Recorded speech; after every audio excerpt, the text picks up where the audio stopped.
The wind screamed through the cracks in the hut, carrying with it the bite of iron cold. Outside, the wolf moon hung low and bloated, its pale light glinting off snowdrifts that buried the world. Inside, the air reeked of smoke, sweat, and crushed yarrow, herbs meant to dull pain. Lyra, her face slick with labor's anguish, gripped the birthing rope hung from the ceiling beam. Her knuckles whitened with each wave of agony. "Push," urged Mara, the midwife, her voice frayed. The child comes sideways. Kale, Lyra's mate, stood motionless by the doorway. A hunter's instincts had taught him stillness, but tonight his hands trembled. He stared at the fire pit, where embers spat and hissed like trapped spirits. Tribesmen often joked that Kale's heart was carved from flint, but now his jaw clenched so tight it ached. Lyra screamed, a raw, guttural sound. The rope snapped. She collapsed onto the reindeer hides, her breaths shallow. "Too much blood,"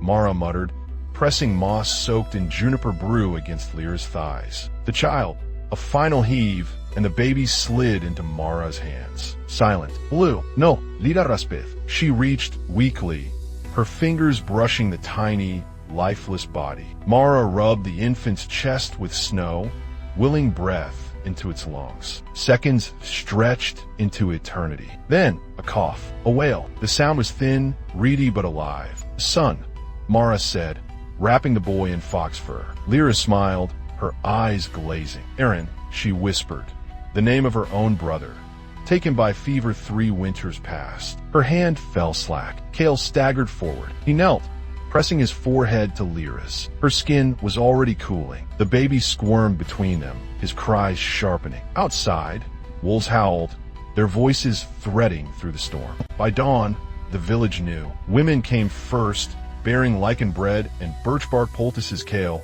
would never use. They clucked over the motherless child, their pity laced with unease. Old Vaska, the bone carver, spat into the fire. "Born when the wolf moon drowns the stars. Bad omens follow that boy." Kale said nothing. He sharpened his spear by the hearth, the rhythmic scrape of flint filling the silence. Arin lay swaddled in a cradle of woven willow, his face pinched and red. Hunger had already found him. Kale had traded a week's meat for goat milk, his pride souring with each plea to the herders. "You'll join the hunt tomorrow," barked Torin, the clan's lead hunter, ducking into the hut. His breath reeked of fermented mare's milk. "We need your bow arm." Kale's gaze flicked to the cradle. "The boy. Your woman's dead. The boy lives. Hunt or starve." Torin tossed the hare's carcass at Kale's feet, a meager charity. When the others left, Kale lifted Arin. The child was lighter than a hare, his heartbeat a frantic flutter against Kale's calloused palm. He'd never held his firstborn, a girl who'd drawn breath for only a day. Now this son, this fragile, squalling thing, stared up at him with Lyra's eyes. "You'll be strong," Kale whispered, the words foreign on his tongue, "or you'll die." Nightfall brought the death chant. Kale stood at the village's edge, Arin bound to his chest with leather straps. Lyra's body lay atop a pyre of juniper branches, her face painted with ochre and ash. The tribes circled the flames, their voices rising in a dirge older than the mountains. "Spirits of the deep earth, take her breath, take her bones, guide her feet to the starless roads," Arin whimpered, his tiny fists batting the cold. Kale's throat tightened. He should have traded for more wood. Juniper burned too fast. Lyra's pyre collapsed inward, sparks swirling like fireflies. Someone handed him a torch. He hurled it onto the embers, refusing to blink as flames swallowed her last. "The boy shouldn't be here," Vaska hissed. "Death clings to him." Kale turned, slow as a glacier. The old man flinched, retreating into the crowd. Back in the hut, Kale unwrapped Arin. The boy's cheeks were chapped raw, his lips cracked. Mara had warned him. Infants died easy as snuffing a candle. He dripped goat milk onto Arin's tongue, cursing when the child gagged. "Eat," he growled, "or I'll bury you beside her." Arin suckled weakly, milk dribbling down his chin. Kale slumped against the wall, exhaustion dragging him under. In his dreams, Lyra stood on a tundra, her arms full of light. "He's your blood now," she said, voice echoing across snow. "Your oath." A crash woke him. Wind had torn the hide from the doorway, and snow gusted inside. Arin's cries were shrill, his limbs flailing. Kale restoppered the entrance, then knelt by the cradle.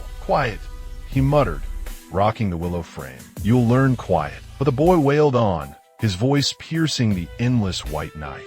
3 days after Lyra's pyre cooled, the elders gathered in the council hut. Smoke from the central fire pit coiled upward, escaping through a roof hole patched with lichen-stained hides. Kale sat cross-legged near the entrance, Arin swaddled against his chest. The boy slept fitfully, his breath a faint whistle. Torin, broad-shouldered and scarred from a dozen raids, spoke first. The wolf moonbirth, the mother dead. You all know the signs. He tossed a wolf's fong onto the packed earth floor, a voting token. The boy's a shadow carrier. Best leave him for the crows. Mara, the midwife, hissed through gaps in her teeth. You'd spill an elder's bloodline?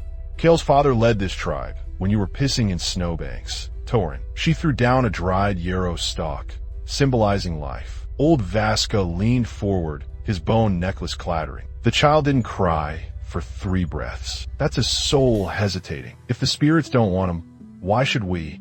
His gnarled hand dropped a raven's claw, a vote for death. Kazku tightened. He counted the tokens. 3 claws, 2 fangs, 1 yarrow. Only Mara and Brenna, the herb gatherer, had sided with the boy. You'll cast no vote, Kale, Torin said, smirking. Kin can't judge kin. Arin stirred, whimpering. Kale adjusted the sling, his fingers brushing the obsidian knife at his belt. One swift cut, he thought, end the debate. But Lyra's voice whispered in his skull. He's your oath. The boy needs a name, Brenna said softly. Nameless souls wander. Bring worse curses. Name him Arin. Vaska croaked. After the frost demon, let the spirits know we see their trick. Kale stood abruptly, the council fire casting his shadow monstrous on the walls. His name is Arin. Silence fell. Naming a child without elder consent was forbidden, a defiance that could split the tribe. Torin rose, his hand resting on his axe haft. You spit on tradition, Flintheart. Tradition didn't keep us alive last winter, Kale said. My arrows did. Mara coughed, breaking the tension. Arin means strength in the old tongue. A good name. Vaska spat into the fire. Strength? That whelp won't last the moon. Look at him. All eyes turned to the bundle at Kale's chest. Arin's face was visible now, pale as birch bark, veins blue beneath translucent skin. His breaths came rapid and shallow, like a bird's. Give him a trial, Brenna said suddenly. Torin scowled. What? The old way. Lay him at the forest's edge tonight. If the wolves take him, the spirits have spoken. If he lives till dawn, he's tried. Kale's knife was in his hand before he realized he'd drawn it. Touch him, and I'll salt the earth with your blood. Mara gripped his wrist. Do the trial, Kale, or they'll kill him in your sleep. Understood.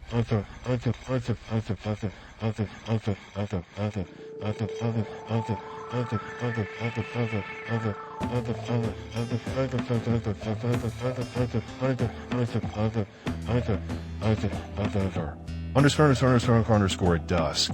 The tribe assembled where the tree line clawed at the tundra. Brenna placed Arin on a wolf pelt laid over packed snow, his body smeared with hare's blood to draw predators. Kale stood 10 paces back, as custom demanded, his bowstring taut. No interference, Torin warned, or the boy dies, and you with him. The cold seeped into Kale's marrow. Arin began to cry, thin wails echoing into the gathering dark. Somewhere a wolf answered. Night deepened. The tribe retreated to fires, but Kale remained, arrow nocked. Every rustle in the brush set his pulse racing. Once a fox trotted past, pausing to sniff the blood-smeared bundle. Kale's fingers twitched, but the fox fled, spooked by Arin's sudden cough. Near midnight, the wind shifted. Wolves howled closer now. Kale counted 3 voices, a small pack, desperate in lean winter. He sighted his bow toward the tree line, breath fogging the air. A gaunt she-wolf emerged, ribs protruding, fur matted. She sniffed the wolf pelt, then Arin. The boy had gone silent, his eyes wide and unblinking. The wolf's muzzle dipped, teeth glinting. Thunk! Kale's arrow buried itself in snow an inch from the wolf's paw. She yelped, vanishing into shadows. Kale! Torin bellowed from the watchfire. You broke the trial.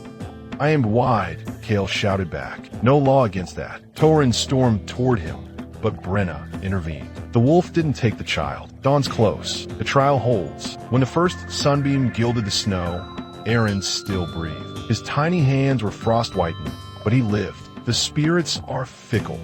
Vaska muttered as Kale reclaimed his son. Back in his hut, Kale thawed Arin's limbs with heated stones wrapped in moss. The boy's cries had faded to whimpers. "You'll need this," Mara said, slipping in with a bladder of goat milk. "The herders won't trade with you now. Torin's spreading word you're cursed." Kale nodded, feeding Arin drop by drop. "Let them talk," as Mara left. Dawn light seeped through the roof hole, illuminating Lyra's empty bedroll. Arin's eyes, her eyes, stared up at him. "Arin," Kale murmured, testing the name. The boy's fingers curled around his thumb, weak but clinging. Outside, the tribe began the morning chant, voices rising to greet the sun. Kale did not join them. The thaw came late that year. Ice still crusted the river's edge when Arin, now 2 winters old, began to walk. His first attempts were comical. A lurching crawl, knees skinned raw on the hut's packed earth floor. Kale watched from the hearth, carving arrowheads, his face impassive. Every stumble made his jaw twitch. "He's slow," grunted Torin, ducking into the hut to deliver a haunch of elk. "My girl ran before her first snow." Kale drove his flint blade deeper into the wood. "Your girl talks too much, like her father." Torin's laughter trailed him outside, but Arin froze at the sound, trembling. Kale cursed under his breath. The boy, startled at every raised voice, flinched from sudden movements. Weakness, he thought, like his mother's soft heart. Yet when the tribe gathered to mend fishing nets by the river, Arin surprised him. Sunlight glinted off meltwater as women wove nettle fiber ropes, their chatter mingling with the clatter of bone meals. Arin crouched nearby, poking at a beetle struggling in the mud. Kale stood apart, repairing his bowstring, when a shout cut through the air. "Wolf!" A lean gray shape darted from the reeds, a yearling, ribs sharp beneath its pelt. Women scattered, grabbing children. Arin toddled toward the commotion, eyes wide. "Stay!" Kale barked, knocking an arrow. The wolf lunged at a basket of dried fish. Arin let out a high, wordless cry and hurled a stone. It missed, splashing into the shallows, but the wolf spun, snarling. Kale's arrow took it through the neck. Silence fell. Arin stood ankle deep in icy water, fists clenched, face splattered with mud. "He's got fire after all," Brenna said, breaking the tension. Kale hauled Arin back to shore, ignoring the boy's shivers. "Never turn your back on prey," he muttered, more to himself than the child. That night, Kale found Arin standing. Moonlight seeped through the hut's smoke hole, silvering the boy's face as he gripped the cradle's edge. He swayed, legs shaking, then took one step, 2 before collapsing.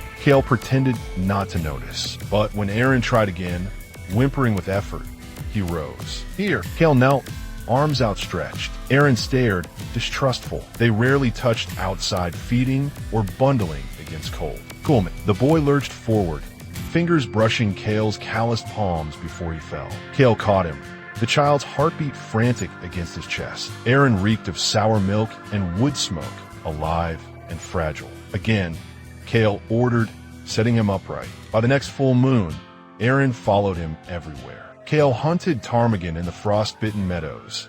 Arin trailed behind, stumbling over tussocks. Kale's scraped hide stretched between birch saplings. Arin piled stones, babbling to himself. The boy's legs bore bruises, his palms thorn-pricked, but he didn't cry. Not anymore. Why'd he let him stray? Mara asked, grinding elderberries into dye. A bear could snatch him. Kale shrugged.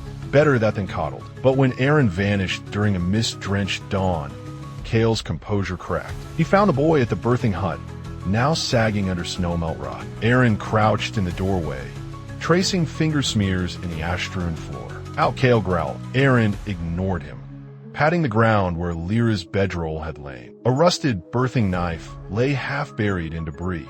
Hers. Kale's breath hitched. He yanked Arin upright, the boy's legs kicking empty air. "This place is death," he hissed. "You don't belong here." Arin went limp, his silence worse than tears. Spring rains arrived, turning paths to sludge. Arin mastered walking on slopes, his small boots suctioning mud with each step. One evening, as Kale returned from setting snares, a cry halted him. Arin stood atop the granary's rock pile, arms windmilling. Below, Torin's daughter, Sela, sneered. "Jump, curse child!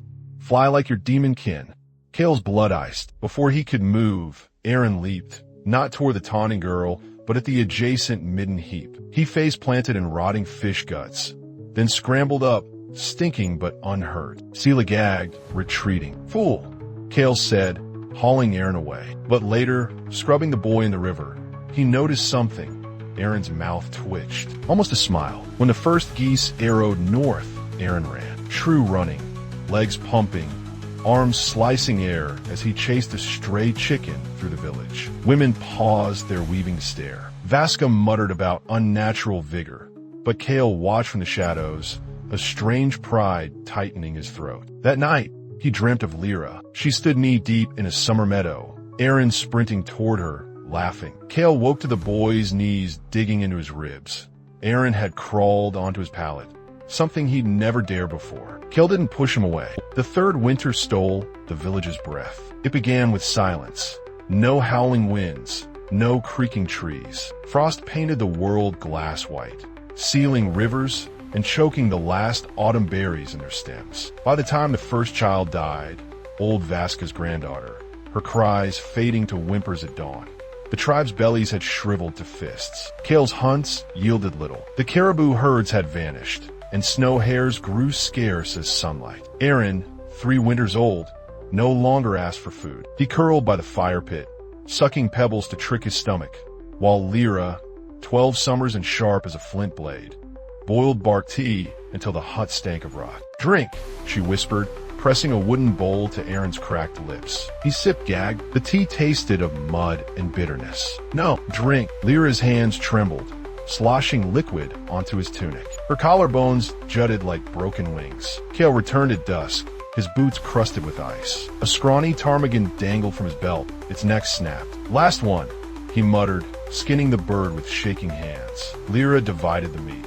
A sliver of breast for Arin, gizzard for herself, bones for Kale to boil into broth. "Eat your share," Kale ordered her. I did. Her lie hung in the air, brittle as the icicles outside. By midwinter, the village turned feral. Torin's hunters raided the granary, clubbing elders who protested. Children gnawed leather straps. Brenna, the herb gatherer, disappeared into the forest with a basket of hemlock. Whether to forage or end her hunger, no one asked. Lyra joined the women digging for frozen cattail roots in the marsh. Arin trailed her, his legs wobbling, until he collapsed in the snow. She carried him back, her breath ragged, and traded her bone comb for a handful of moldy acorns. "Eat," she urged, cracking the shells with her teeth. Arin vomited them up. "Eat," she hissed, forcing another into his mouth. Kale watched, sharpening his knife. Let him starve. Weakness cleanses the tribe. Lyra spun, her eyes blazing. "He's your blood." Blood means nothing in snow. The worst came when the dogs vanished. One by one, the village's loyal hounds disappeared, snared, butchered, stewed. Kale found Arin crouched by the last pup, a brindle mutt with eyes like melted amber. "Don't name it," Kale warned. Arin pressed his forehead to the dog's flank. Tala. That night, Torin came. The elders voted. He tossed a wolf fawn onto the hearth, the death token. The dog dies, or the boy shares its fate. Lyra stepped between them, a skinning knife in her hand. "Touch him, and I'll salt the earth with your entrails." Kale said nothing. He gripped Arin's arm, dragging him outside as Torin seized the whining dog. "Don't look," Kale ordered. Arin looked. The dog's screams lasted longer than the others. When the tribe gathered for their grim feast, Arin scrabbled in the bloody snow, collecting tufts of brindle fur. Lyra found him, slapped him, then clutched him to her chest. "Survive," she whispered, her tears freezing in his hair. "Survive, and make them regret it." Lyra's sacrifice came quietly. Kale woke to find her slumped against the hearth, Arin cradled in her lap. Her wrists were slit, the blood congealed in a wooden bowl. "What have you done?" he roared. Her voice was a threat. "My strength goes to him. Let him drink." Arin stirred, lips brushing the bowl's edge. "No." Kale knocked it aside. Blood splattered the walls like a curse. Lyra's hand fell limp. "Fool," she breathed. "Now we all die." They buried her in the frozen earth, too depleted for fire or song. Kale hacked at the ground with his axe, Arin clawing at his legs. Lily. Quiet, Kale growled. Tears won't thaw her bones. That night, he butchered the last wolf carcass from his traps. Arin refused to eat until Kale pinned him down, stuffing gristle into his mouth. Swallow, or her death rots with her. Arin choked, then obeyed. Something in his eyes hardened. A flint spark. Spring came late, revealing the cost. Half the tribe lay buried. The survivors moved like ghosts, chewing lichen and sucking sap for birch trunks. Arin followed Kale into the thawing woods, silent, his small hands clenched around Lyra's skinning knife. When Kale felled the deer, Arin plunged the blade into its throat before the light left its eyes. Good, Kale said. Arin didn't answer. He wiped blood on his tunic, Lyra's name unspoken between them. Spring rains softened the world to mud when Arin turned 6 winters. The tribe's scars from the hunger winter still showed.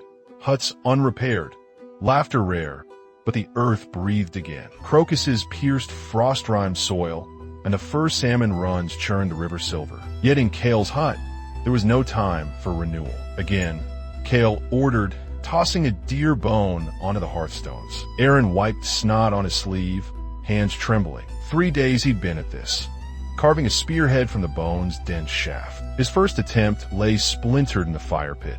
His second had snapped mid-carve. This third bone was his last chance before Kale declared him unfit to hunt. Strike here, Kale said, tapping a notch near the bone's midpoint. His right hand, missing 2 fingers from the raid years prior, moved with blunt precision. Arin adjusted his grip on the flint scraper. The tool's edge bit into his palm, still tender from gathering thorns for the fish traps. He struck. The bone shuddered but held. Weak, Kale muttered. Put your shoulder into it. A memory flickered.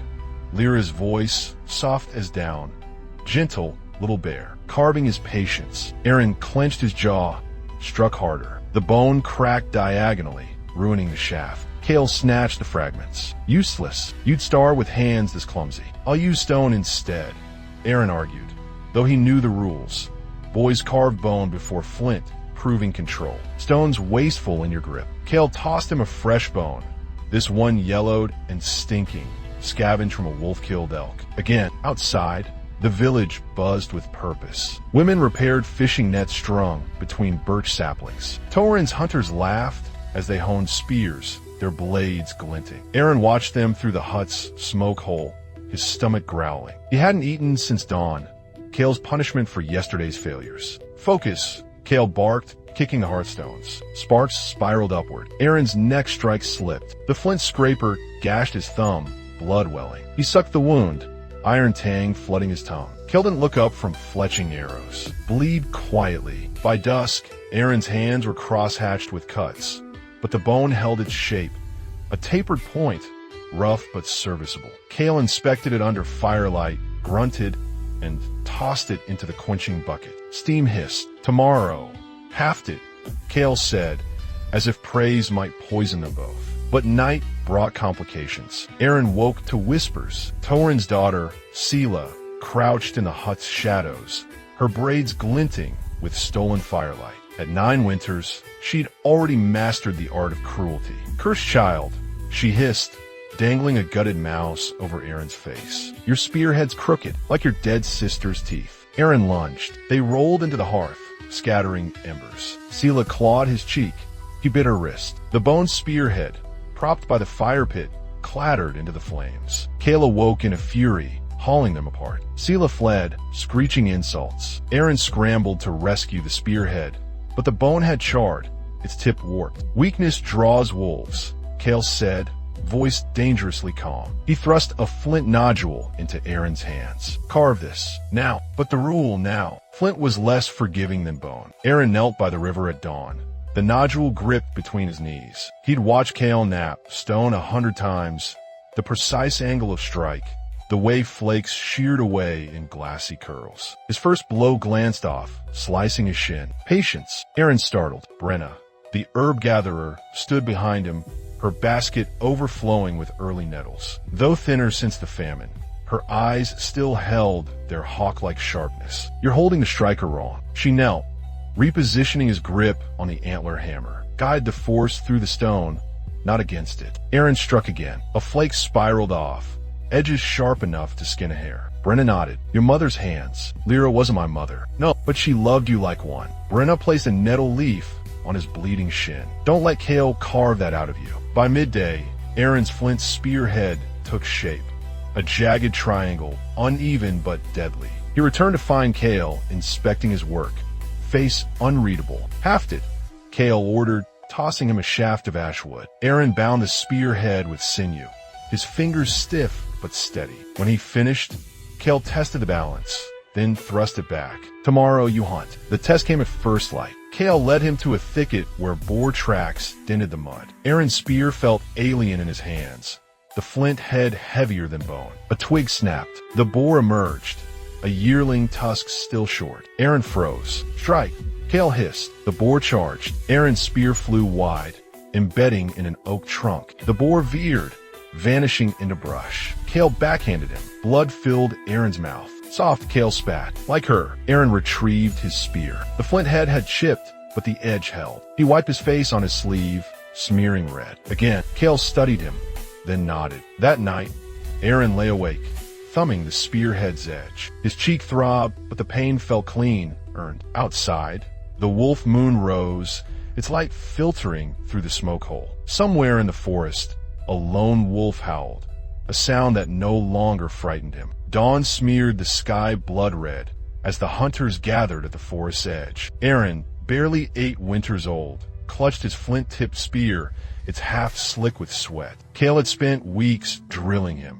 Aim for the throat. Don't hesitate. But now, standing beside men twice his size, the spear felt like a child's stick. Arin snorted, adjusting the bear-tooth necklace that marked his kills. Should have left him tending snares. "He's Kale's blood," grunted Harold, the tribe's best tracker. "Let the boy prove it." Kale ignored them, strapping a leather guard to Arin's forearm. "Stay left. Drive the herd toward the ravine." His breath fogged the air between them. "Fail and men die." Arin nodded, throat tight. The bison herd grazed in a mist-cloaked meadow, their massive shoulders rippling like storm clouds. Harold signaled silently, split and flank. Arin crept left, heartbeat thundering in his ears. The wind shifted, carrying the musk of dung and wet fur. A bull lifted its head, nostrils flaring. Now, Arin lunged from the brush, screaming as Kale had taught him. The herd startled, hooves churning mud. For a breath, pride surged. He'd done it. Then the bull charged. It was a monster, taller than 2 men, horns curved like scythes. Arin froze. Lyra's face flashed in his mind, her last breath fogging the hut's cold air. The bull's roar shook his bones. "Move!"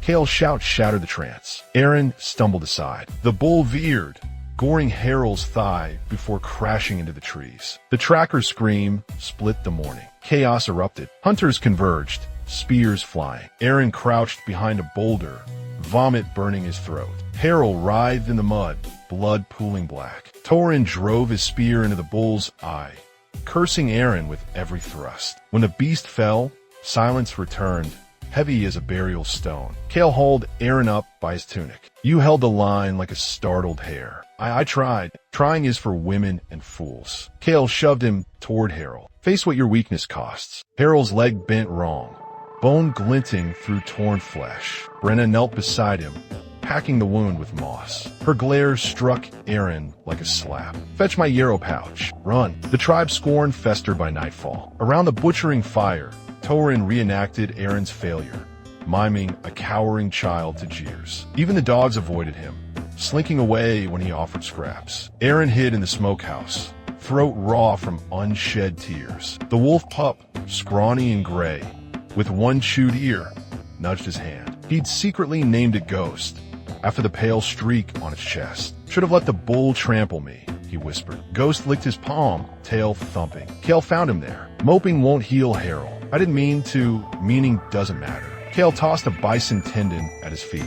"Drop your spear. You'll hunt alone at dawn." Alone. The word echoed as Arin crouched in the pre-dawn forest, Ghost shadowing his steps. Kale's orders were clear.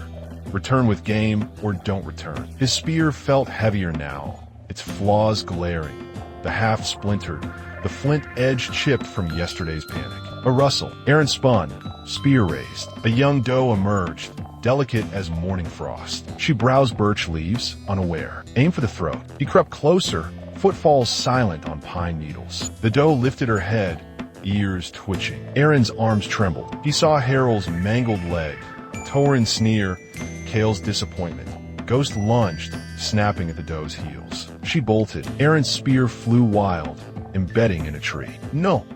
He chased, but the forest swallowed her. Ghost returned, tail tucked, whining. Arin sank to his knees. The spearhead had snapped. He returned at dusk, empty-handed. Kale waited at the village edge, arms crossed. Behind him, Torin sharpened a knife, smile venomous. Well, Arin unslung the broken spear. I missed. For a breath, he thought Kale might strike him. Instead, his father laughed, a cold, mirthless sound. You're no hunter. Go tend the middens. As Arin trudged past, Torin spat. Curse child. Ghost growled. Arin silenced him with a touch. That night, Brenna found him scrubbing blood from the butchering stones. Harold lives. She pressed a yarrow poultice into his hand. For your palms. He hadn't noticed the blisters. Kale was worse at your age, she added, voice softening. Froze solid on his first boar hunt. Arin stared. He didn't. Ask him. She left with a knowing glance. Arin didn't ask, but as he lay awake, Ghost warm at his side, he replayed her words. Dawn found him carving a new spearhead, fingers raw but steady. The stranger crawled into Ashvale at dusk, dragging a leg twisted like knotted rope. Arin spotted him first, while setting snares in the alder thickets. The man's skin was cracked with dried blood, his lips split from thirst. He clutched a broken spear, not tribal craftsmanship. Its shaft carved with spirals Arin didn't recognize. Raiders, the stranger croaked, collapsing into mud. Coming south, Arin hesitated. Kale's warnings hissed in his mind. Traps come in human skins. But the man's wounds reeked of truth. Ghost, Arin whispered. The wolf pup emerged from the brush, ears flattened. Fetch Brenna. The tribe gathered in the council hut. Smoke from the central fire pit stinging Arin's eyes. Brenna knelt beside the stranger, grinding comfrey and yarrow into a poultice. His leg, she determined, was savaged by a wolf trap. Rusted iron, not their tribe's. Speak, Torin demanded, looming over the man. Before the fever takes you. The stranger gulped birch bark tea, his accent strange, guttural. I'm Yarrick of the Pine Ridge folk. Raiders from the Ice Maw clan burned our village. Took women, children. They march here next. Murmurs rippled. Kale leaned forward, his scarred hands clasped. How many? 50, maybe more. Jarek's voice broke. They ride wolves. Laughter erupted. Torin spat into the fire. Wolves don't bear men. These do. Jarek's eyes glinted with terror. Monstrous as bears, with eyes like coals. They enough. Vaska slammed his staff. This fool's mind is addled by pain. His tale reeks of lies. Brenna pressed a hand to Jarek's brow. He burns with fever, but not madness. Arin hovered near the doorway, Ghost tense at his heels. The stranger's spear lay across his lap. Its spirals matched the scars on Jarek's cheeks. Rider marks, he realized. A kinship sigil. Why warn us? Kale asked, quiet as a knife unsheathed. Yarrick met his gaze. Your tribe sits on their path. You delay them, my people escape. Torin lunged, gripping Jarek's throat. You make us your shield? Torin. Brenna, shove him back. He's barely alive. Kale stood, cutting the tension. We post double watches. Send scouts north. For a madman's rambling. Torin sneered. For ash on the wind. Kale nodded to the smoke hole. Beyond it, the northern horizon smudged gray. Too early for hearth fires. Arin followed the hunters to the ridge. The wind carried cinders, faint but unmistakable. Harold, still limping from the bison goring, sniffed a charred leaf. Pine Ridge burned 3 days past. If the raiders march hard, they'll reach us by the new moon, Kale finished. That night, Arin sharpened spears beside the fire pit. Ghost gnawed a marrow bone, growling at shadows. Kale oiled his bowstring, his silence heavier than usual. Do wolves really carry men? Arin asked, Kale's hand stilled. Wolves obey no one, but men can be wolves. Yarrick died at dawn. Brenna found him cold, his bandages soaked through with black blood. Infection, she muttered, though Arin noticed the bruising around his neck. Finger-shaped from Torin's grip. They've buried him beyond the village. No chance sung. Arin placed the spiral-carved spear atop the grave. Should have kept it, Torin scoffed. Wasteful. Kale said nothing. He studied the northern hills, where crows circled like living smoke. Preparations began. The tribe stockpiled arrows, dug pit traps lined with thornbush spikes. Women soaked hides in the river, weaving them into makeshift shields. Arin hauled stones for the palisade, his palms blistered raw. Fool's labor, Torin jeered, watching boys sharpen stakes. No raider band would waste strength on our scraps. But Arin remembered Jarek's eyes, the way they darted to the children playing by the river. They took women, children. At dusk, Kale took Arin aside. You'll guard the eastern ridge tonight, alone, you and the wolf. Kale thrust a horn into his hands. Below if you see torches. The ridge wind bit through Arin's hair fur cloak. Ghost paced, whining. Below, the village fires flickered like earthbound stars. Midnight passed. An owl hooted. Arin's eyelids drooped. A snarl ripped the dark. Ghost lunged, teeth bared. Arin scrambled up, horn raised. Shapes moved in the valley. Four-legged, too large for wolves. His breath froze. Eyes like coals. Kale. He blew the horn. The sound raw and desperate. Ghost howls joined the cacophony. Torches flared in the village. The shapes vanished, melting into forest shadows. By the time Kale arrived, the valley lay empty. Trick of the dark. Torin growled, yanking Arin to his feet. The cursed child startles at his own shadow. Kale crouched, tracing a paw print in the mud, twice the size of Ghost's. Wolf or bear, Torin said. Arin said nothing. Clutched in his fist was a tuft of coarse fur, streaked white and reeking of smoke. At dawn, scouts found the remains of a camp. Trampled bracken, wolf dung, and the bones of a child-sized hare. No tribe ate hare whole. They're close, Harold murmured. Kale tightened his quiver strap. Closer than we know. Arin pocketed the tuft of fur, its stench clinging to his fingers like a warning. Dawn broke silent and white, snow muffling the world. Arin crouched in the watchtower, Ghost tense at his side. 3 nights had passed since the scouts found the raiders' camp, and the village slept in shifts, weapons clutched like lovers. The first arrow took old Vasca through the throat. He'd been pissing behind the granary. The old man crumpled without a sound, dark blood steaming against snow. Arin stared, frozen, until Ghost's snarl snapped him alert. Shadows surged from the tree line, men clad in wolf pelts, faces smeared with ash. Raiders!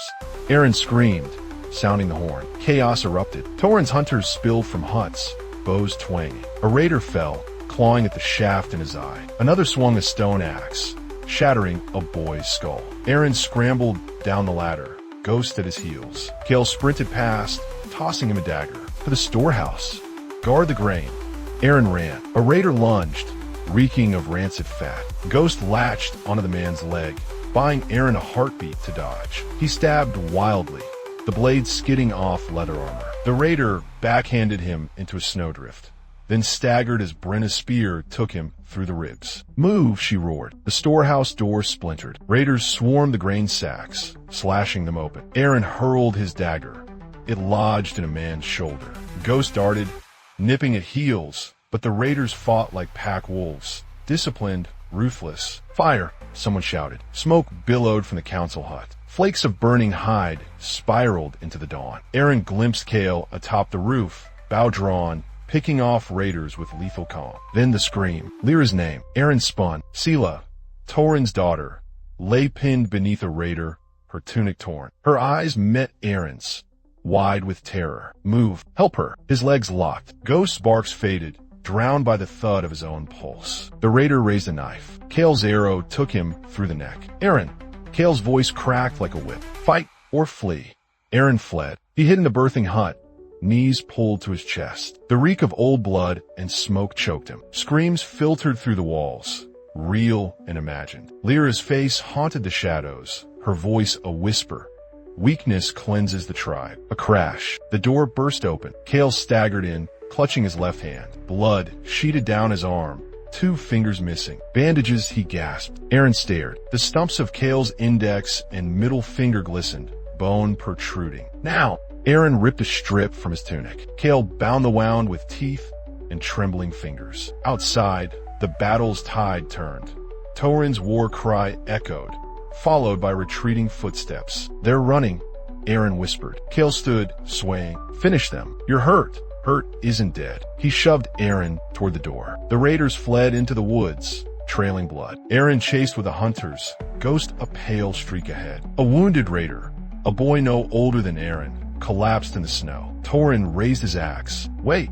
Arin grabbed his arm. He's just... Torin backhanded him. Sympathy gets you killed. The axe fell. Arin vomited. By midday, The dead were counted. 6 tribesmen, 3 women, 2 children. Raiders, 17. Their bodies were stripped and left for crows. Cale sat by the fire pit, Brenna stitching his mangled hand. Arin hovered, clutching a bowl of melted snow. "Drink," he offered. Cale ignored him. His gaze stayed fixed on Torin, who regaled the tribe with exaggerated blows. Sliced the brute's belly open, guts spilling like enough. Brenna snapped. She tied off Cale's bandage. "You'll never draw a bow again." Cale flexed his remaining fingers. "I'll adapt." Arin's throat tightened. "I tried to help Sela. I just froze." "I know." Cale stood, towering over him. "Your mother froze too. The night the wolves came." Arin's breath hitched. No one spoke of his birth mother. She hid. "Let them drag her sister away." Cale's voice softened, almost gentle. "Weakness isn't forgiven here, not even in children." He left, joining Torin's boasting circle. Arin found Ghost by the river, licking a gash on his flank. The wolf whined, pressing his head into Arin's palm. "I'm sorry," he whispered. Across the water, ravens feasted on the dead. Arin watched until dusk. The dagger Cale had given him cold in his grip. That night, he didn't sleep. He sharpened the blade, over and over, as the village's morning chants seeped through the walls. When Torin's laughter rang out, the cursed child pissed himself.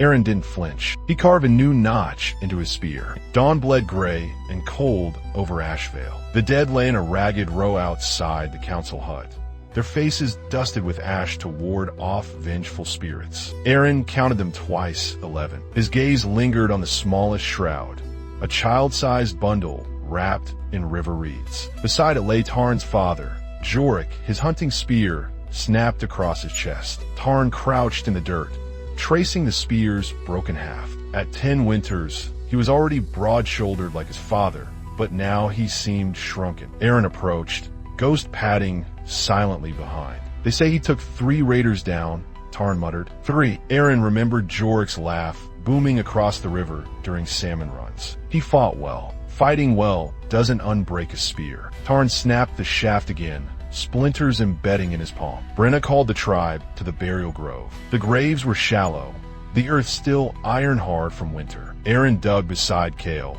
his blistered hands slipping on the antler pick. Ghost nosed at Jorik's shroud, whining. "Keep that beast back," Torin growled, hefting his stone-weighted shovel. "Defile the rites." Cale's bandaged hand left smears of dried blood on the pick. He worked in silence, his breath frosting the air. Arin wondered if the missing fingers ached in the cold. When the pit was dug, Brenna anointed the dead with rendered bare fat. "Spirits of soil and root," she chanted. "Take these bones, make them strong again." Arin helped lower Jorik into the earth. Tarn threw the first handful of dirt, a sharp, angry gesture. "Sing," Brenna ordered. The tribe's voices rose, raw and off-key.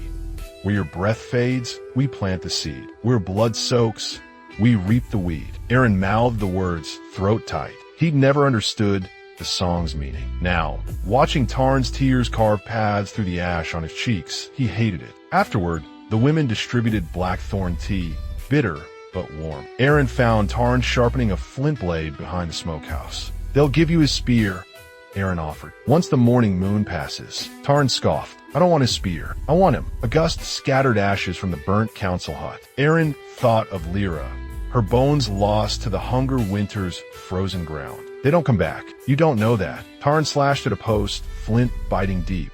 "Brenna says spirits linger. Maybe he's watching. Maybe he's ashamed. Of you. Of this." Tarn gestured to the patched palisade, the dwindling grain stores. "We're weaker now. Raiders will return." Ghost growled. Torin's laughter echoed from the fire pit, where hunters tallied their kills. Cale sat apart, readying his bandage with teeth and stubbornness. "We'll be ready," Arin lied. Nightfall brought the death watch. Arin sat with Tarn by Jorik's grave, a feeble torch guttering between them. Tradition demanded kin guard the burial site for 3 nights, lest scavengers desecrate it. Ghost circled the grove, ears pricked for wolves. "Remember when he taught us to track hares?" Tarn asked suddenly. Arin nodded. Jorik had pinned their mittens to a log until they learned to read the snow. "Patience," he barked. "The land speaks. He promised to take me north to the caribou grounds." Tarn's voice cracked. "Now I'll never a rustle in the brush." Ghost snarled. A shadow emerged. Cale, bearing a skin of fermented mare's milk. He drank deeply, then offer it to Tarn. Your father was a fool. Tarn surged up, flint knife drawn. Arin grabbed his arm. Kale didn't flinch. He charged 3 armed men to save a child. A fool's act. He was brave.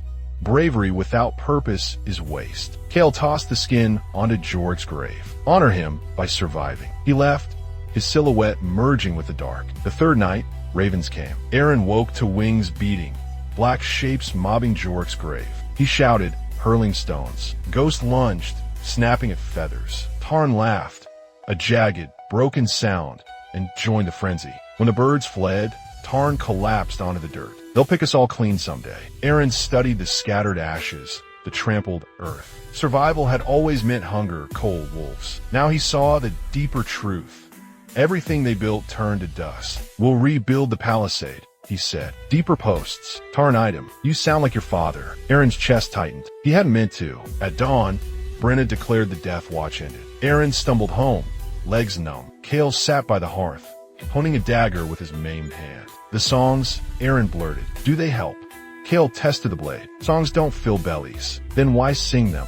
To remember we're still human. Arin curled into his bedroll, ghost warm against his back. Outside, the wind carried whispers of the burial chant, or maybe just the ravens, circling. The morning after the burials, Arin found Kale's severed fingers. They lay in the ashes of the council hut's hearth, blackened and curled like dead spiders. Kale had tossed them there days ago, a hunter's ritual to scorn weakness. Arin poked them with a stick while rising. Ghost sniffed cautiously, hackles raised. Leave it. Kale stood in the doorway, his maimed hand wrapped in filthy linen. He'd refused Brenna's poultices, letting the wound weep openly. Arin wondered if it hurt more than the old man let on. Why keep them?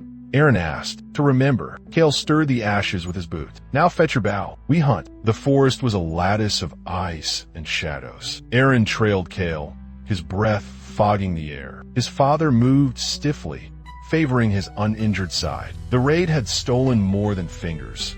It had carved years into Kale's posture. Here, Kale halted at a deer trail, his breath ragged. Ambush point. Arin knocked an arrow, fingers trembling. The bowstring bit into his blisters. Steady, Kale growled. Shaking scares prey. I'm not shaking, Arin lied. A rustle upstream. A young buck emerged, nosing through frost-brittle ferns. Arin drew the bowstring, muscles burning. Aim for the throat. The arrow flew wide, embedding in a birch trunk. The buck bolted. Kale backhanded him. Useless. Arin wiped blood from his split lip. I'll try again. No, you've wasted enough daylight. That night, Arin slipped from the hut. Ghost followed him to the riverbank, where moonlight turned the water to liquid silver. He'd stolen Kale's whetstone and a bundle of arrowheads. Again, he muttered, knocking another arrow. His arms shook. His shots went wild. Ghost chased the missed arrows, retrieving them with gentle jaws. Even the wolf pities you. Tarn stood at the tree line, Jorik's broken spear slung across his back. His eyes were red-rimmed, his cheeks hollow. Go away, Arin said. Tarn snatched the bow. You're holding it wrong. He adjusted Arin's grip, calloused fingers rough with purpose. Feet apart. Breathe through the shot. The arrow struck a pine knot, quivering. Why help me? Arin asked. Tarn's smile was bitter. Dead raiders can't come back, but you? You're still here to hate. 3 nights passed this way. Arin's shoulders swelled with knots, his palms crusted with scabs. Ghost grew leaner, chasing down stray arrows. On the 4th night, Kale found him. You'll ruin your eyes, he said, watching Arin squint in the moonlight. You ruined your hand. Kale flexed his maimed fingers. And you'll ruin your legs, your back, your breath, all for pride. Arin lowered the bow. I won't freeze again. No, you'll miss, or hesitate, or die. Kale took the bow, drew the string with his 3 fingers, and loosed an arrow into the dark. A distant yelp echoed. A hare struck through the flank. Kill it, Kale ordered. Arin found the creature thrashing in the underbrush, the arrow piercing its hind leg. He knelt, dagger drawn. The hare's heartbeat pulsed against his palm. Do it, Kale said. Arin hesitated. Kale's boot stamped down, crushing the hare's skull. Weakness, he spat. At dawn, Arin stood before the council fire. The tribe watched, faces gaunt with hunger and suspicion. Torin smirked. Brenna frowned. Tarn stood stone-faced. Speak your oath, Kale commanded. Arin raised the bloodstained dagger. I will become a hunter strong enough to protect this tribe. My failures will feed no more graves. Brenna stepped forward, pressing a thumbprint of ash to his forehead. The spirits witness. The spirits laugh, Torin muttered. Kale gripped Arin's shoulder, his maimed hand leaving a bruise. Prove it. The trial began at dusk. Arin stood at the forest's edge, a hareskin pack slung over his shoulder. Brenna handed him a torch. Fire is life. Guard it. Kale's gaze was flint. Survive the night, or don't return. The forest swallowed Arin whole. Shadows pressed close, alive with whispers. Ghosts stayed behind. Tradition forbade companions. He chose a hollow beneath a lightning-split oak, its trunk scarred by claw marks. The torchlight wavered as he gathered kindling. A twig snapped. Arin froze, dagger drawn. Nothing. He built a fire, feeding it damp pine needles to mask the smoke. Hunger gnawed at him. He'd been given no food, only a water skin. Midnight crept in. The cold bit through his reindeer hide cloak. Arin fed the fire, his eyelids drooping. A growl rumbled. He jerked awake. Eyes glinted beyond the firelight. A lynx, gaunt and desperate. It slunk closer, lips peeled from yellowed fangs. Arin stood slowly, torch raised. The lynx hissed, swiping at the flames. He lunged, brandishing the fire. The creature retreated, melting into the dark. His hand shook, the torch guttered. Dawn was a lifetime away. Arin climbed the oak, wedging himself between icy branches. Below, the fire dwindled to embers. He chewed pine, resin to stay awake, the bitterness keeping fear at bay. A howl pierced the night. Wolves. Close. He counted 3 voices. Hunting. Don't run. Don't breathe. The pack emerged, lean shadows circling his tree. A black-furred male sniffed the ashes, growling. Arin gripped his dagger. If they scented him, the wolves lingered, tearing at the hare's carcass. Kale had left as bait. Arin's legs cramped. A branch cracked under his shifting weight. The black wolf looked up, eyes reflecting firelight. Arin held still, become stone. Minutes stretched. The wolves moved on. He woke to crows calling. The fire was dead. Frost crusted his cloak. Arin slid down the tree, legs buckling. His breath plumed in the pale light. Alive, he followed wolf tracks to a frozen stream, smashing the ice with a rock. Water trickled, bitter and clean. He drank greedily. A rasping cough echoed. Arin froze. Behind a boulder, a sickly buck lay wheezing, ribs jutting. Its eyes were milky with infection. Easy meat. He drew his dagger. The buck struggled weakly, too far gone to flee. Arin hesitated. Killing a sick animal was mercy, but tradition demanded hunters cull the weak to strengthen the herd. He slit its throat. At dusk, Arin returned to the village. He dragged the buck's carcass, its blood staining the snow. The tribe gathered silently. Kale inspected the kill, fingers probing the diseased lungs. You ate none of it. It was rotten, Arin said. Kale grunted. Wisdom, then. Brenna stepped forward, pressing a hand to Arin's chest. His heartbeat thudded against her palm. He lives. Torin spat. Luck. Tarn met Arin's gaze, nodding once. That night, Arin slept by the fire pit. Ghost curled against him, warmth seeping through the exhaustion. Kale's voice carried from the shadows. He's harder than I thought. Brenna stirred a pot of bone broth. Hardness breaks. Better broken than dead. Arin closed his eyes, the trial's cold still in his bones. The stag was a ghost. For weeks, hunters whispered of it. A beast with antlers like thunderbolts, its coat white as birch bark. It left no tracks, killed no crops. Some claimed it was a spirit, others a hoax. Arin found its trail near the salt licks, a tuft of white fur snagged on hawthorn. We hunted, Kale declared. They tracked it for days. The stag led them through ravines and across frozen rivers, always a flicker ahead. Arin's feet bled through his boots. Kale's maimed hand turned purple with cold. On the third dawn, they cornered it in a mist-choked valley. The stag stood atop a boulder, antlers scraping the sky. It regarded them without fear, breath steaming the air. You're shot, Kale said. Arin knocked an arrow. The stag's eyes were black pools, endless and calm. His hand steadied. Aim for the heart. The stag lowered its head, a low rumble vibrating the ground. Arin's pulse roared. He released the bowstring. The arrow grazed the stag's flank. It leaped, vanishing into the mist. Fool, Kale hissed. The tribe's ridicule was swift. Torin mocked him at the council fire. The cursed child spares spirits. Maybe he's one of them.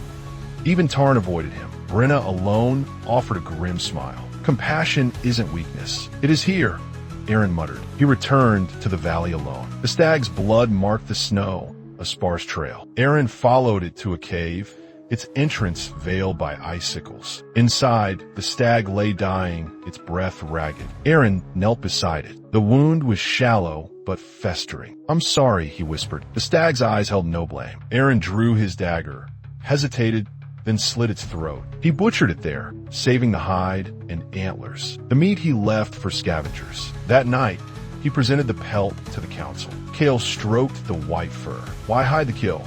"It wasn't a kill. It was a mercy." Torin laughed. "Mercy starves no one." Brenna silenced him with a glare. "The stag's spirit will favor Arin. That's gift enough." Kale tossed the pelt at Arin's feet. "Wear it. Let the tribe see your shame." Arin woke to whispers. Children pointed as he passed. Elders crossed their fingers against evil. Only ghosts stayed loyal, snarling at Torin's jeers. At dusk, Tarn found him sharpening arrows. "You should have lied," Tarn said. Said it fought. Arin tested an arrowhead. "Truth is sharper." Tarn hesitated. "My father once spared a wolf cub. Said its spirit would guard him. Did it? He died anyway." Arin met his gaze. "Maybe the cub lives." Tarn left without another word. That night, Arin dreamed of the stag. It stood in a sunlit meadow, antlers crowned with ivy. "You owe no apologies," it said, voice like wind through pines. "Strength bends. It does not break." He woke clutching the white pelt, dawn light filtering through the smoke hole. Kale watched him from the hearth. "The tribe won't forget this." "I know." "Good. Neither will you." Arin wrapped the pelt around his shoulders. It smelled of frost and freedom. The sacred flint quarry lay in a canyon of jagged limestone, its walls pocked with the scars of generations. Arin and Lyra descended at dawn, ropes biting into their raw hands. Below, the Stone River tribe's fires smoked, rivals who'd claimed the best veins. "Stay close," Lyra warned, adjusting her pack of dried meat and bone chisels. At 16 summers, she moved like a shadow, her braids threaded with crow feathers for luck. Arin eyed the rival tribe. "They'll steal our claim. They'll try." The Stone River tribe's leader, Gorin, stood guard at the canyon mouth. His face was a web of scars, his smile venomous. "Ashvale's cursed child and the sister sacrifice. Come a beg scraps." Lyra unsheathed her pickaxe. "We'll take what's ours." Gorin spat. "The bones decide." The quarry's law was simple.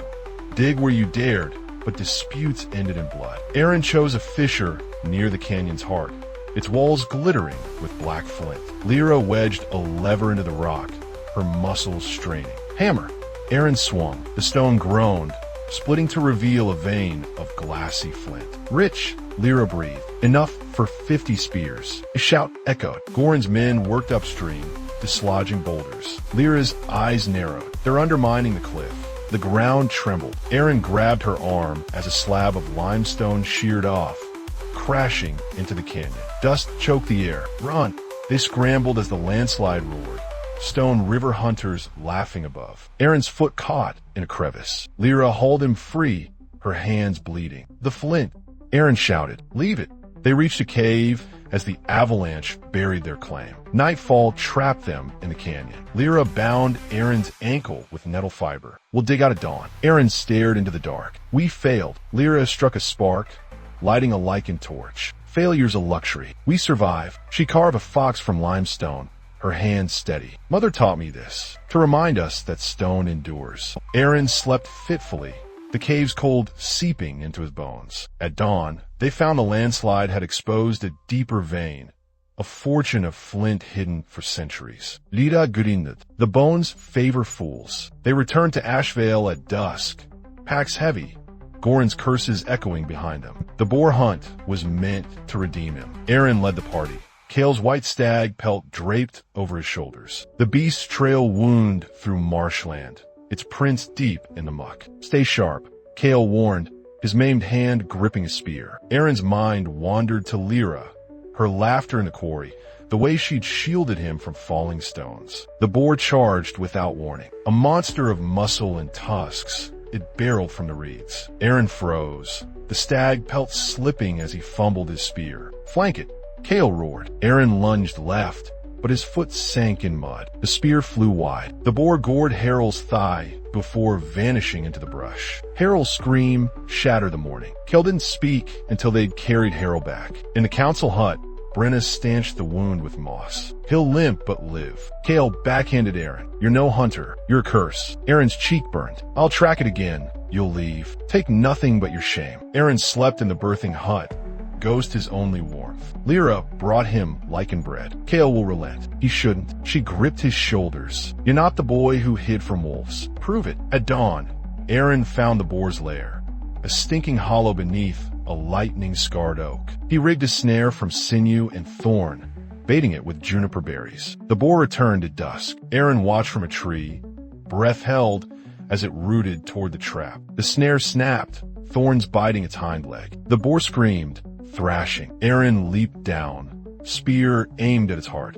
A child's cry pierced the forest. Sela, Torin's daughter, crouched in the brush, her ankle twisted. The boar turned, tusks glinting. Arin hesitated. Kill it. Pravi yourself. He threw his spear. It pinned the boar's leg to the earth. Sela scrambled back as Arin dragged her to safety. The boar broke free, fleeing. Torin found them at dusk. You spared the beast. He saved me, Sela whispered. Torin spat at Arin's feet. Even a dog bites when cornered. Kale awaited him at the village edge. You let it live. I chose a life over a kill. Kale's gaze flickered. Something like pride, quickly smothered. Return to the hut. But trust is earned, not given. Arin slept by the fire, Ghost's head on his chest. The boar's roar echoing in his dreams. The wildfire came on the wings of a dry wind. Arin smelled it first, smoke thickening the dusk. He burst from the hut, shouting, Fire! To the river! Flames crowned the pines, devouring the forest. The tribe scrambled, clutching children and grain sacks. Kale organized bucket lines, doused the palisade. Arin sprinted toward the nursery hut, Ghost at his heels. Sela and 2 toddlers huddled inside, trapped by fallen beams. Take them. Arin coughed, heaving the timber aside. Sela passed the children out. Ghost herded them toward the river as flames licked the roof. Go! Arin shoved Sela. Not without you. The roof collapsed. Arin tackled her through the door as embers scorched his back. By dawn, half the village was ash. The survivors huddled on the riverbank, faces smudged with soot. Brenna tended burns. Kale tallied losses. Arin's back blistered, but he stood. We rebuild. Torin scoffed. With what? Our stores are cinders. Lyra emerged from the smoke, her arms full of salvaged tools. With these, Arin led the foraging parties. They ate charred roots and beetles, rationing melted snow. Ghost hunted mice, dropping them at Arin's feet like offerings. At dusk, Kale found him carving spears from burnt timber. The fire wasn't your fault. I didn't say it was. Kale's gaze lingered on Arin's burns. Rest won't rebuild. The tribe voted at the new moon. Brenna raised Arin's hand. He saved our children. Let him lead the rebuild. Torin sneered. Let him choke on ash. Kale said nothing, but handed Arin an axe. The boar returned with the thaw. It killed old Bren's grandson first, crushing him against the cedar. The tribe found the boy's body at dawn, trampled into mud. Kale studied the tracks. Same beast. It's grown bold. Arin strapped on his father's stag pelt. I'll end it. He tracked it to a fin thick with mosquitoes. The boar wallowed in the muck, tusks yellowed, eyes milky with rage. Arin circled downwind, knocking an arrow. Wait. The boar charged. Arin's arrow pierced its shoulder. It barely slowed. He leaped aside, spear raised, but the boar hooked the shaft, snapping it. Tusks grazed his ribs. Arin rolled, drawing his dagger. The boar reared.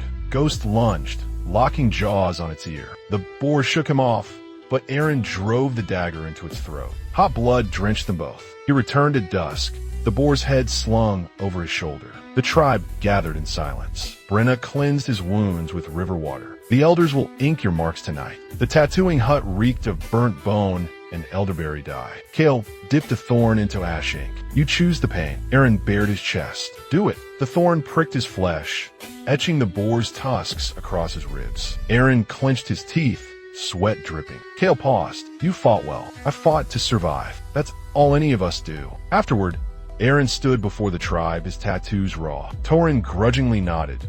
Sela avoided his gaze. Lyra pressed a salve into his hand. You're one of them now. Not one of them, Arin said. Better. The Stone River tribe arrived at dawn, their faces painted with ash and ochre. Gorin, their scarred leader, tossed a bundle of wolf pelts at Kale's feet. For the girl, Lyra stood rigid beside Arin, her hands clenched around her bone knife. I won't go. Kale ignored her, testing the pelt's thickness. She's strong, good for breeding. Arin stepped forward. She's not livestock. Torin chuckled. Better a bride than a burden. The council voted swiftly, pelt for peace. Lyra's fate was sealed. That night, Arin found her sharpening spears by the river. Run, I'll cover your tracks. Lyra shook her head. They'd punish the tribe, burn what's left. Since what do you care about their rules? She pressed a carved fox amulet into his palm. The limestone figure from the quarry. I care about you. Don't let them break you. At the exchange, Gorin gripped Lyra's arm, his fingers bruising. She spat in his face. Arin lunged, dagger drawn. Kale barred his path. Choose, her life or war. Gorin laughed, dragging Lyra away. We'll name our first son after you, cursed child. Arin's scream echoed across the tundra. Spring rains fell for 10 relentless days. The river swelled, swallowing granaries and drowning the last seed stores. The tribe huddled on high ground, hunger etching their faces. Arin waded through chest-deep water, salvaging a fishing net. We'll trap sturgeon upstream. Torin sneered. The river devours fools. Stay and starve then. Arin led a skeletal crew. Tarn, Brenna, and 3 boys still shaking from fever. They navigated submerged forests, ghost paddling beside the raft. The sturgeon pool was a churning maelstrom. Arin anchored the net between drowned oaks. Hold tight. The first fish struck like a boulder, nearly capsizing them. Tarn speared it, whooping. Then the log came, a dead pine, swept downstream. It shattered the raft. Arin plunged into the icy current, clawing for the net. Ghost lunged, dragging him ashore. Brenna hauled Tarn onto rocks, his leg gashed. The fish, a boy cried, watching their catch swirl away. Arin shivered, clutching Ghost's fur. We live. That's enough. They returned at dusk with 3 sturgeon. Torin's men confiscated 2. For the strong, he said, grinning. Arin split the 3rd fish among the weak. That night, he slept hungry, listening to children gnaw bones. The coughing sickness began with the herders. By the time it reached Kale, the tribe's elders were already graveside. Kale refused Brenna's remedies. Save your herbs. Arin hunted alone, but game fled the stench of death. He returned empty-handed to find Kale carving a bow, his last. For you, Kale rasped. Draw it better than I did. Arin gripped the bow,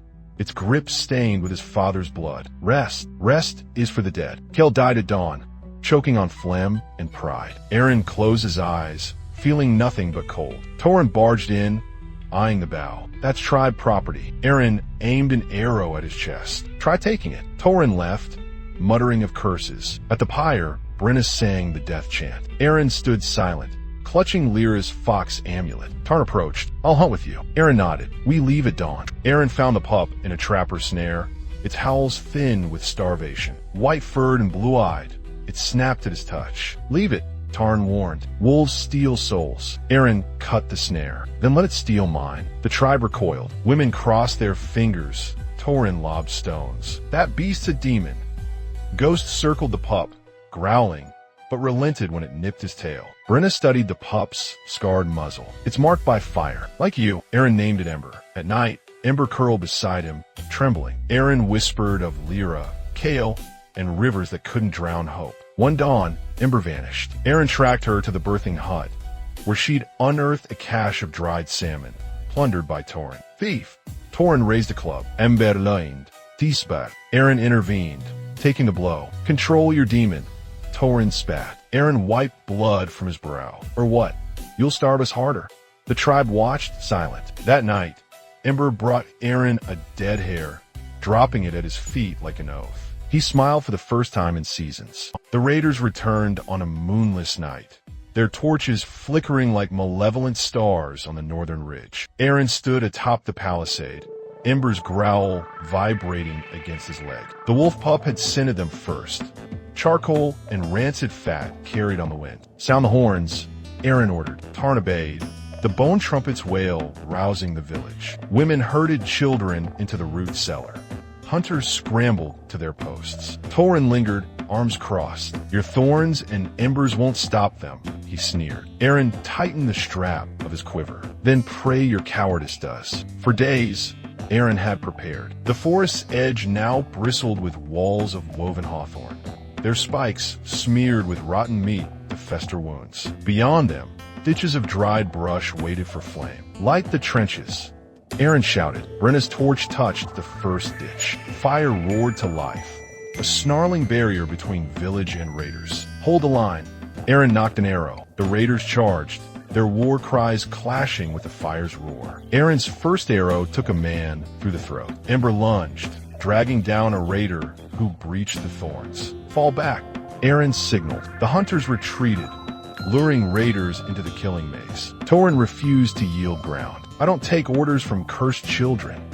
He swung his axe at a raider, cleaving into the man's collarbone. A raider's spear grazed Torin's flank. He stumbled, blood soaking his leggings. Arin hauled him behind the palisade. Stay here, Arin snapped. Torin gripped his arm. Burn them all. The thorns worked as Arin had hoped. Raiders screamed, tangled in the spikes, their wounds swelling with infection. But the fire waned, rain misting the air. A raider chieftain broke through, a hulking brute with a bear pelt cloak. He swung a stone mace, shattering the palisade gate. To the longhouse, Arin shouted. The tribe funneled into the fortified hall. Arin barred the door as the chieftain's mace thundered against the oak. Now, Arin signaled Tarn. They yanked the hidden ropes. The roof's thatch collapsed, burying the raiders in smoldering reeds. Chaos reigned. Arin fought shoulder to shoulder with Tarn, their arrows spent, blades dulling on bone. Ember darted, a white streak in the smoke, her jaws crimson. Brenna dragged the wounded to the cellar, her hands slick with blood. The chieftain cornered Arin against the grain sacks. Little wolf, he mocked, hefting his mace. I'll wear your pelt. Ember lunged, but the chieftain kicked her aside. Arin's dagger found the man's thigh, then his gut. They fell, grappling in the mud. For Lyra, Arin hissed, driving the blade home. Dawn revealed the cost. The raiders fled, their dead left to the crows. Ashvale's huts smoldered, the thorn walls trampled. But the tribe stood. Brenna knelt beside Ember, stitching her gashed flank. She'll live. Arin nodded, trembling with exhaustion. His hands were blistered, his tunic singed. Torin limped forward, his axe still dripping. The fire worked. Arin met his gaze. The thorns worked. The fire was distraction. A grudging respect flickered in Torin's eyes. He tossed a raider's knife at Arin's feet. Yours, cursed child. Arin climbed the ruined palisade, surveying the scarred land. Tarn joined him, offering a water skin. They'll return, Tarn said. Let them. Arin stroked Ember's head. We'll dig deeper ditches, sharper thorns. Below, the tribe salvaged weapons and mourned their dead. A child handed Arin a carved fox amulet, Lyra's symbol, blackened by smoke. He clenched it, the edges biting his palm. Survive, then fight. The raider boy couldn't have been older than 12. Arin found him trapped in a thorn pit, his leg mangled, eyes wide with terror. Ember growled, hackles raised, but the boy had no weapon, only a sling and a pouch of stolen barley. Finish him, Torin ordered, wiping blood from his axe. Arin crouched at the pit's edge. What's your name? The boy spat in his face. Torin laughed. Even their whelps hate you. Brenna arrived, her herb basket trembling. He's a child. He's a raider, Torin snapped. Kill him, or I will. Arin lowered a rope. Climb. The boy hesitated, then grabbed it. The tribe gathered in the council hut, their anger a living thing. Torin kicked the boy's stolen barley across the dirt. You feed this viper? Arin stood between the boy and the mob. He's a scout, not a warrior. He knows their plans. Brenna knelt, binding the boy's leg. What's your name? Roken, he muttered, flinching from her touch. Liar. A woman hurled a stone. Raiders have no names. Arin blocked it. He stays. We need answers. Torin lunged, but Tarn barred his path. Touch him, and you answer to me. Kale's ghost seemed to whisper in Arin's ear. Mercy is a blade turned inward. That night, Arin guarded Roken in the smokehouse. The boy shivered, clutching his sling like a talisman. Why spare me? Roken's voice cracked. Arin tossed him a hair leg. Why raid us? Your fields are green. Ours are dust. Roken devoured the meat. The Icemaw clan takes our grain. We take yours. Arin studied him. The hollow cheeks, the ribs straining against skin. Hunger knew no tribe. You'll die if you return, Arin said. Roken's defiance faltered. Better than your cages. At dawn, Torin rallied the hunters. We vote, death or exile. Brenna stood with Arin. He stays. We'll learn their routes. The tribe split. Elders siding with Torin, youths with Arin. Roken watched silently, his fate a stone tipping the scales. Arin gripped his father's bow. Exile him, and I go too. Gasps rippled. Torin's smile turned venomous. Go then. Take your wolf and starve. Tarn stepped forward. I stand with Arin, one by one. Others joined. Fishermen, weavers, the scarred and the hungry. Torin spat. You'll regret this weakness. Roken limped to Arin's side, eyes lowered. What? Arin sheathed his dagger. Someone once spared me. The drought parched the land to bone. Rivers shrank to mud flats. Game fled deeper into the wastes. The tribe trudged north, their water skins limped. Children crying for milk long dried. Arin scouted ahead, Ember sniffing for springs. Tar marked their path with stone cairns. If we don't find water soon, we will, Arin lied. They reached the black cliffs at dusk, a maze of razor-edged basalt. Roken pointed to ancient petroglyphs, stick figures hunting mammoths. My people call this the Bone Gate. Cheery, Tarn muttered. Arin scaled a spire, scanning the horizon. A flash of green flickered miles north. A valley, maybe water. The tribe groaned. Another mirage, Torin said. Stay here then, Arin challenged. They followed. The cliffs tested them. A rockslide buried old Bren's granddaughter. Her mother's wails echoed until nightfall. Roken shared his sling, knocking down cliff swallows for broth. Ember vanished at midday, returning with a hare clutched in her jaws. Arin split its 7 ways. Your wolf earns her keep, Tarn said. Torin glared at Roken. Unlike some, on the 3rd day, the green vanished. The tribe huddled in a cave, sucking moisture from lichen. We're lost, a woman wept. Arin sharpened his spear. We're alive. Roken crouched beside him. The valley's real. I've seen it. In my father's stories. Arin's hope wavered. At dawn, Ember scratched at the cave's rear wall. Arin pried, loose as stone. Cool air whispered through. A tunnel. They crawled for hours, blind and gasping, until light blazed ahead. The valley unfurled below. Lush ferns, a silver river, and colossal shapes bleaching in the sun. Mammoth skeletons. Hundreds. The Valley of Giants. Roken breathed. Arin gripped his shoulder. You saved us. Torin's sneer faltered. Luck. The mammoth bones loomed like ancient pillars, ribs curving into arches, skulls half buried in silt. The tribe drank greedily from the river, then collapsed in the grass. Arin traced the carvings on a tusk, spirals and handprints, older than memory. Who were they? The ones who came before, Brenna said. They painted their stories. She led him to a cave, its walls alive with ochre beasts. Mammoths, lions, men with spears. Arin's torch trembled. They're beautiful. Roken knelt beside a child's footprint, fossilized in clay. We're not the first to suffer here. The tribe debated. We stay. Tarn urged. Fish, game, shelter. Torin kicked a mammoth skull. This is a graveyard. Cursed. Arin silenced them. We rest, then decide. That night, Arin dreamt of the cave artists. They sang as they painted, their voices woven with wolf howls. Ember nuzzled them awake at dawn, her muzzle damp with dew. He found Roken chiseling a mammoth rib. What's this? A tally for the ones we lost. Roken's hand shook. My sisters in the cliffs. Your elder's granddaughter. They deserve marks. Arin carved Lyra's name beside Kale's. We'll remember. Brenna discovered medicinal moss in the caves. Tarn speared a sturgeon longer than a man. Even Torin grudgingly trapped hares. But the valley's peace frayed when Roken vanished. Arin tracked him to the riverbank, where he knelt, weeping. They're coming. The Ice Maw clan. I led them here. Arin gripped his tunic. Ow! I marked our path. For my family. Roken revealed notches on his sling, a hidden map. They'll take your valley, your people. Ember growled. Torin's axe gleamed in the moonlight. Arin let him go. Run, never return. Roken fled into the dark. The valley's first frost glinted on mammoth bones like teeth as the tribe gathered. Dawnlight slanted through the ribs of a colossal skeleton, casting barred shadows over the faces of the weary. Arin stood atop a weathered skull, Ember's warmth pressing against his leg. Below, Torin hefted a pack of dried fish, his breath fogging the air. This is a graveyard, Torin spat. You'll die here, buried like these ancient beasts. Tarn stepped forward,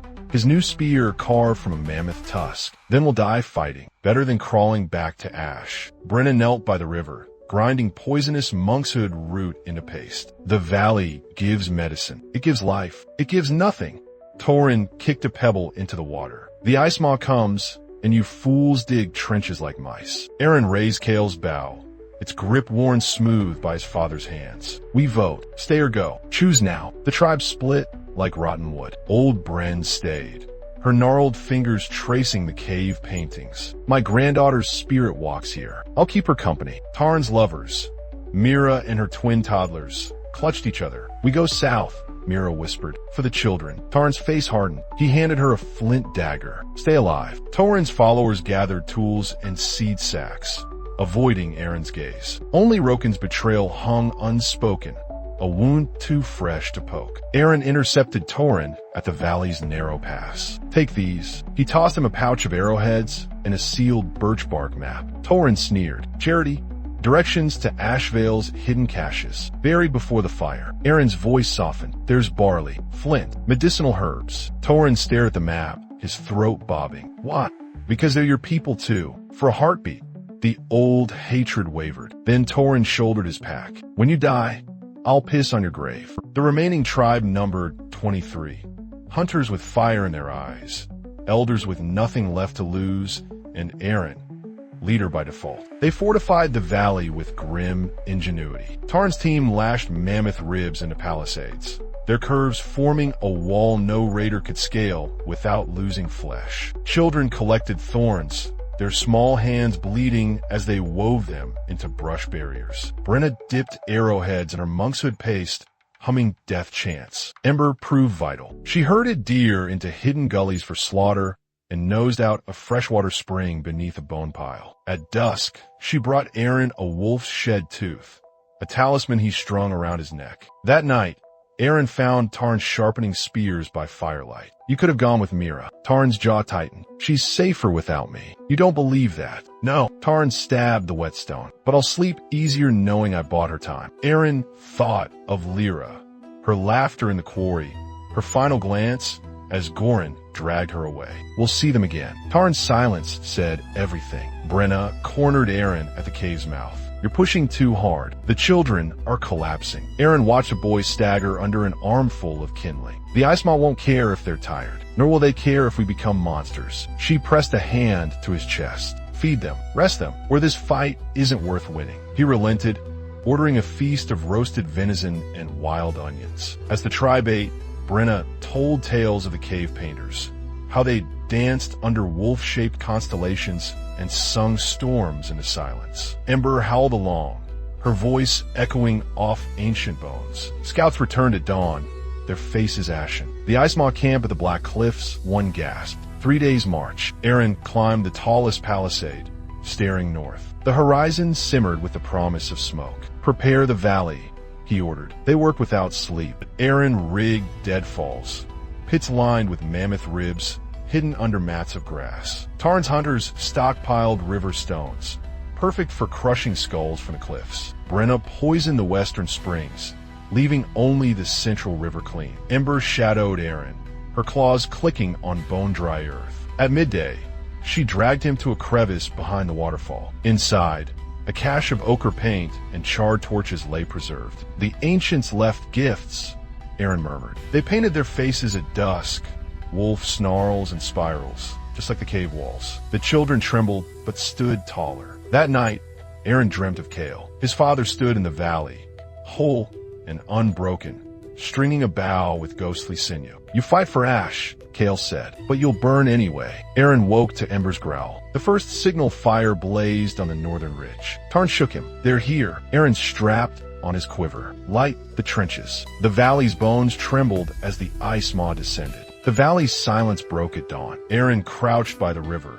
filling water skins, when Ember's growl rolled like thunder. She stood rigid upstream, fur bristling, eyes locked on the tree leaf. What is it? Tarn called from the palisade. Arin gestured for silence. The forest held its breath. Then a twig snapped. The bear emerged like a landslide of muscle and matted fur. Starvation had whittled it to sinew and rage, its ribs pressing against a patchy pelt. It lumbered toward the river, jaws slavering, blind in one milky eye. Grizzly, Arin whispered. Back slowly. Ember disobeyed. She lunged, teeth bared, circling the beast in a frenzy of snarls. Ember, no. The bear swiped. Ember darted, but the claw caught her flank, painting the snow crimson. She yelped, a sound Arin had never heard from her, and the bear reared, roaring. Arin's arrow struck its shoulder. The bear charged. He scrambled up a mammoth rib, the bones slick with frost. The bear slammed into it, shaking the ancient frame. Ember leapt, clamping onto its haunch. The bear wheeled, jaws crushing her hind leg. Let her go. Arin leaped onto the bear's back, dagger plunging into its neck. Hot blood gushed. The beast collapsed, pinning Ember beneath its bulk. Arin heaved, muscles screaming. Tarn arrived, spear in hand, and together they rolled the carcass. Ember lay broken, her breath shallow. Arin cradled her head, fingers slick with blood. Stay with me, stay. She licked his wrist once, her golden eyes dimming. The tribe gathered at the cave of paintings. Brenna anointed Ember's body with juniper oil, while children laid white flowers on her pelt. Arin carved her name into the wall beside Lyra's and Kale's. She dies a warrior, Tarn said, placing a wolf's tooth from the cave around her neck. Arin said nothing. Grief was a stone in his throat. That night, he wandered the valley. The stars blurred as he climbed to Ember's favorite ledge, where she'd howled at the moon. Below, the river whispered secrets to the bones. Brenna found him sharpening his dagger. The ice maw comes. We need you whole. I'm here, he said too harshly. She sat beside him. The ancients painted wolves for a reason. They knew some souls walk beside us, even after. A cold wind carried the scent of pine and iron. Arin gripped the tooth around his neck. I'll make her death matter. At dawn, the scouts brought news. The ice maw camps at the black cliffs, one panted. They've lit signal fires. Arin studied the horizon, where smoke stained the sky. Ember's absence ached like a severed limb, but her ferocity lived in his veins. Prepare the traps, he ordered. Tonight, we become wolves. The council fire crackled in the cave of paintings, its smoke curling around mammoth tusks stained with ancient ochre. Arin sat cross-legged on a weathered hide, Ember's toothed talisman cold against his chest. Across the flames, Torin glowered, flanked by gray-bearded elders who'd survived a dozen winters but never arrayed. The boy speaks, old Bren rasped, her milky eyes reflecting the fire, the one who led us to bones and blood. Arin's knuckles whitened around his father's bow. I speak for those who fight, not for myself. Tarn leaned forward, his new scars twisting in the firelight. The ice maw outnumbers us. We need alliances, not stubbornness. Torin spat into the flames. Alliances? With who? The carrion birds? With the Pine Ridge survivors? Arin said. Silence fell. Even the wind seemed to pause. 3 days prior, Arin had risked the valley's eastern pass with Tarn and Brenna. They found the Pine Ridge tribe, what remained of them, huddled in a shale gully, their faces hollowed by hunger. Jarek's widow, Nessa, met them with a rusted spear. Come to finish what the ice maw started, she challenged. Arin laid his weapons at her feet. We've food, medicine, and a common enemy. Nessa's laugh was a brittle thing. Your mercy killed Jarek. My mercy, Arin said, is why you're alive. He left a haunch of venison and Brenna's last pouch of yarrow. The truce was fragile, but possible. Now, the elders scoffed. Pine Ridge are beggars and thieves, Torin said. They'll stab us mid-battle. Brenna stirred a pot of nettle tea, her voice calm as snowfall. They've healers, scouts, young arms to wield spears. Young arms we fed. A elder named Varko slammed his staff. Their blight spread to our fields. Their weakness invited the ice maw. Arin stood, Ember's absence sharpening his voice. We bled for this valley. You'd hoard it like misers while the ice maw sharpens axes. Old Bran tilted her head. You speak bold for a wolfless boy. Tarn surged up, but Arin blocked him. I speak for the hunters who dug your trenches, the mothers who buried children in ash, the ones you called fools. He thrust a hand toward the cave's mouth, where the tribe's youth clustered, listening. Let them vote. The council erupted. Tradition demands, elders decide. Varko roared. Tradition buried my father in snow.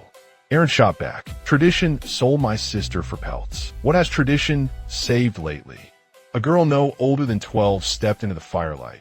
Mara, whose brother had died in the bear attack. I vote for the alliance. One by one, others joined her. I vote. And my brother's blood buys my voice. Torin stared at his hands, calloused and scarred, as the cave filled with rebellion. Arin found Nessa at dawn, her tribe huddled under cloaks of matted wolf fur. She eyed the venison he offered. Why?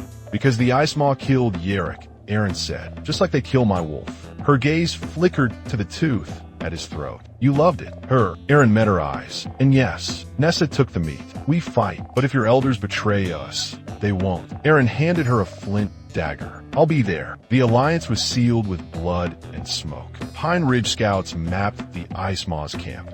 Ashvale hunters rigged deadfalls along their route. Nessa's healers blended poisons, while Brenna taught their children to stitch wounds. At the Union Feast, a meager spread of roasted hare and fermented berries, Arin sat apart, sharpening arrows. Tarn joined him, offering a clay cup. Me, from the last hive, Arin drank. The sweetness stung. They'll follow me into death. They'd follow you past it. Tarn nodded to where Mara sparred with Pine Ridge youths, sticks clacking. You gave them hope. Hope won't stop axes. No, Tarn grinned. But this might. He revealed a hidden cache.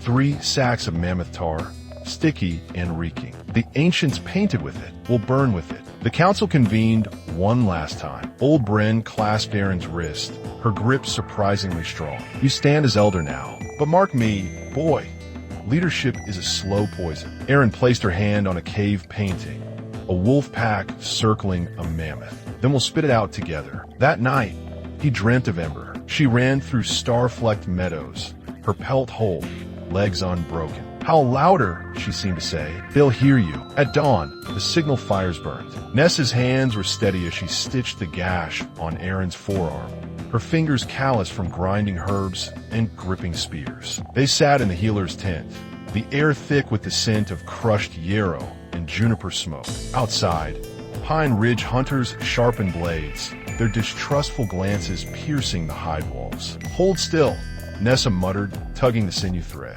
Unless you want this scarred crooked. Arin hissed. Your bedside manner's worse than your brother's glares. She smirked, tying off the stitch. Celt's glares could curdle milk. Consider yourself spared. Their eyes met. A fleeting moment before Nessa busied herself with salves. Arin studied her, the scars slicing her brow, the way her braids coiled like river snakes. She was unlike Ashvale's women, who wore grief like shrouds. Nessa's grief was a blade, honed and ready. Why help us? Arin asked. Your wolf died for my people's scouts. That's paid. She tossed him a poultice. Now leave. Celt found him at dusk. Nessa's brother was a mountain of muscle and menace, his face tattooed with Pine Ridge's thorny sigils. He kicked Arin's spear into the fire. Think you're worthy of her. Arin retrieved the charred shaft. I think she's worthy of choices. Celt's laugh boomed. Choices?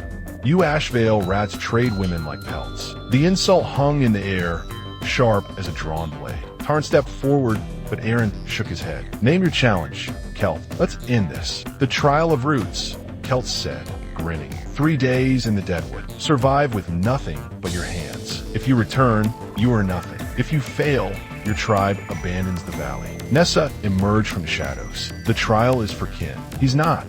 He wants to play chief. Celt spat. Let him bleed like one. The Deadwood was a graveyard of petrified trees, their skeletal branches clawing at a starless sky. Arin entered at dawn, wearing only a loincloth and Ember's tooth talisman. The rules were clear. No weapons, no fire, no allies. Hunger found him first. By midday, his stomach gnawed itself. He dug for grubs and rotten logs, swallowing them whole. Thirst came next. He licked dew from moss, imagining Nessa's voice. Foolish pride tastes bitter, doesn't it? Nightfall brought cold. Arin curled in a hollow trunk, shivering, his breath frosting. Moonlight painted the Deadwood in silver shadow. A wolf howled. Not Ember, but a stranger's cry. He closed his eyes, from memory of phantom warmth. On the second day, he found the stream. It trickled through cracked stone, barely a hand's width. Arin drank until his ribs ached, then spotted the fish, a single carp, sluggish with cold. He plunged in, hands grappling in the murk. The fish slipped through his fingers, but he cornered it against rocks, biting into its spine like an animal. Blood filled his mouth, metallic and sweet. He ate every shred, bones included. Nessa's voice haunted him again. Survival isn't a blade. It's a dance. The third morning, Celt came. Arin woke to a spear point at his throat. His brother's breath reeked of soured meat. You Ashvale leeches think you're wolves?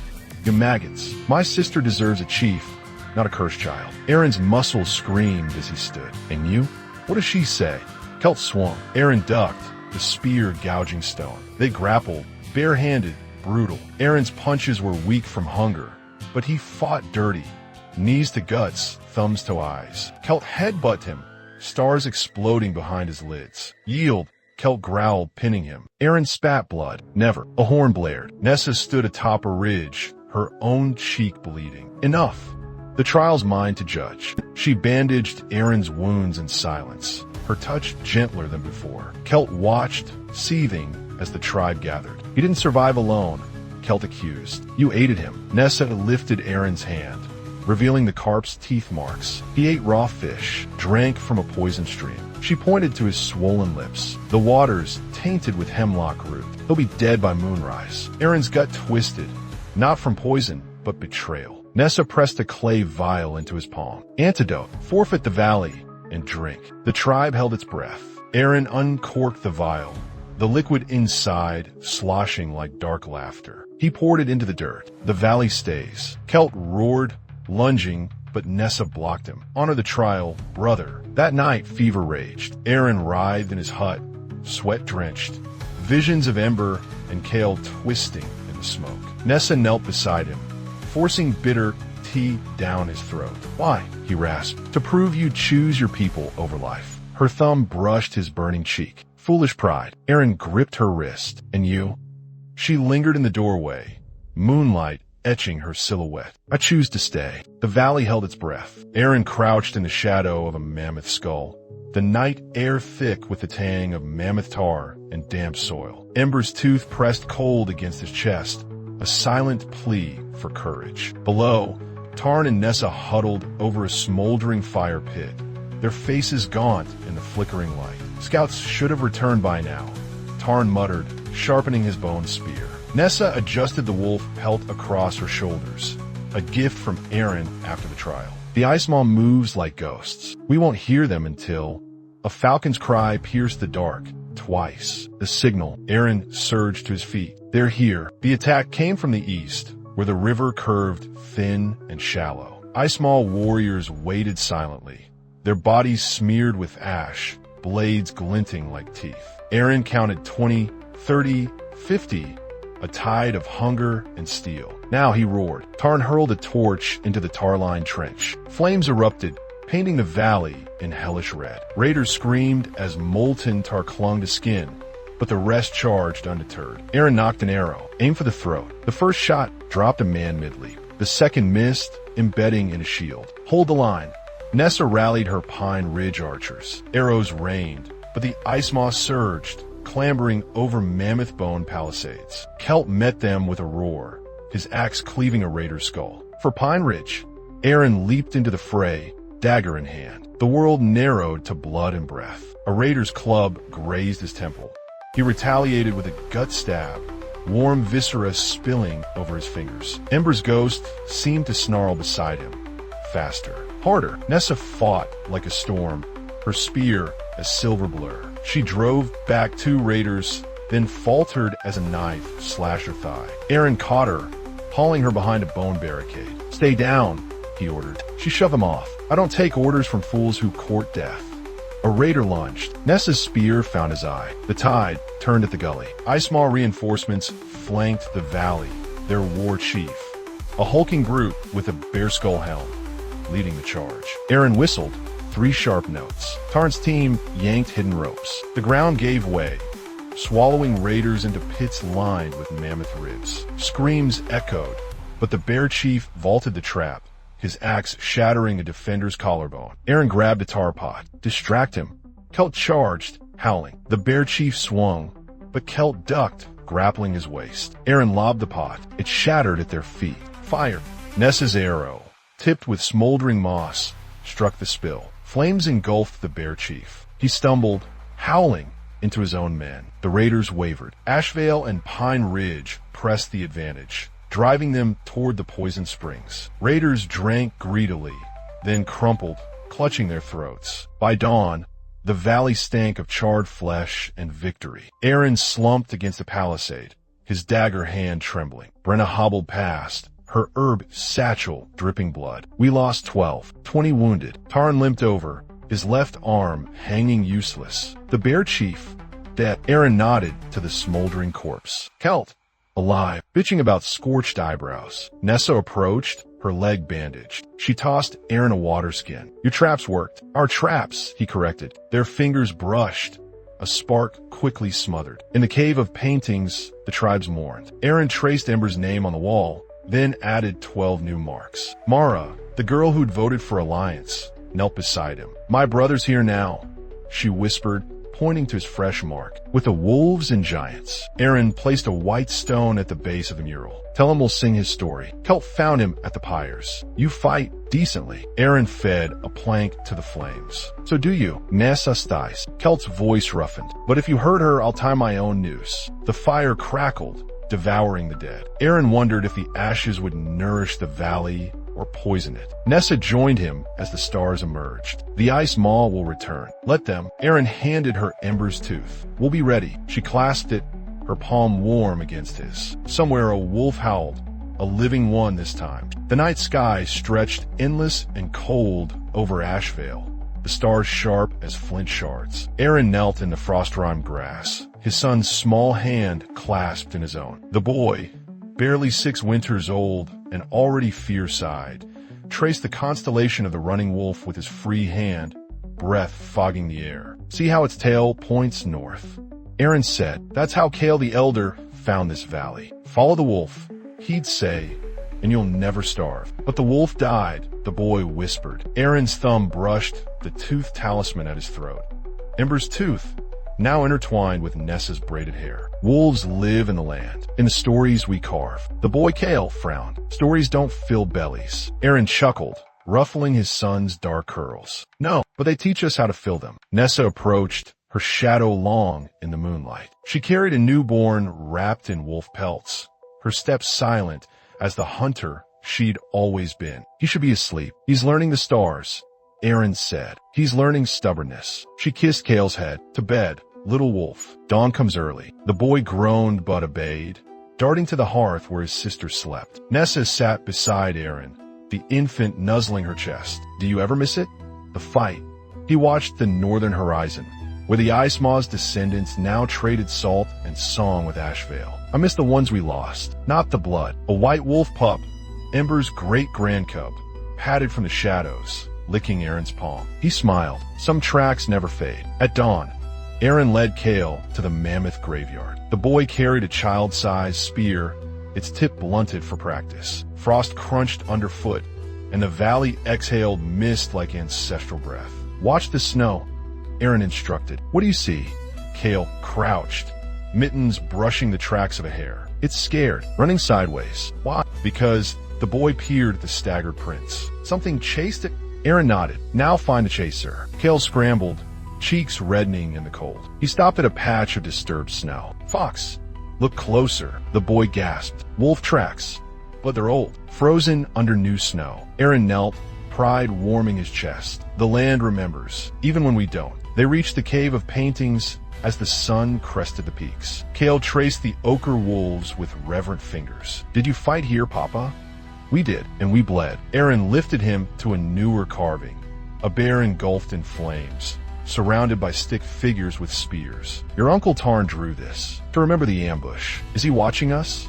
Like the stars, Arin's throat tightened. Tarn had fallen to a cough fever 2 winters prior, his laughter now a ghost in the wind. Always, Kale pressed his palm to Tarn's handprint, left in dried mammoth tar. I'll make new stories, braver ones. That evening, the tribe gathered under the running wolf constellation. The feast celebrated nothing but survival.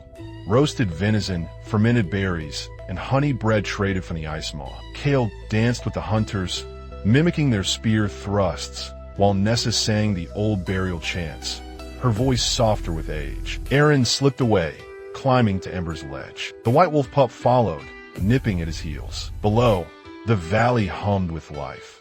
Smoke curling from huts, children chasing dogs, the river singing its endless song. Nessa found him there, her hair silvered by starlight. You're brooding, remembering. He pulled her close, her warmth a balm against the cold. When I first saw you, I thought you'd knife me. She laughed. I still might. Their infant daughter stirred in her sling, tiny fists batting the air. Arin kissed her brow. What will her story be?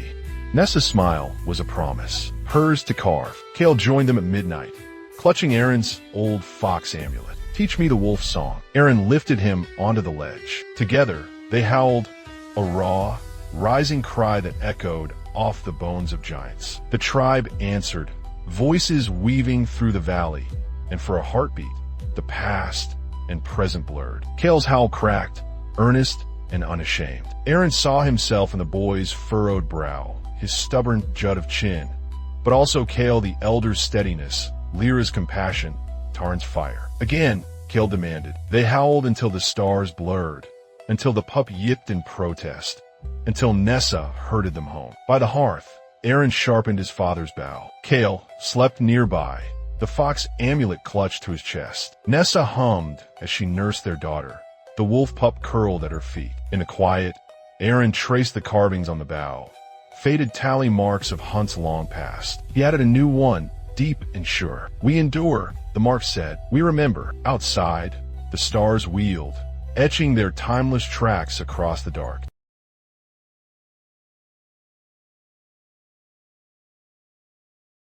Don't forget to like and subscribe our channel. Stay tuned for more exciting stories.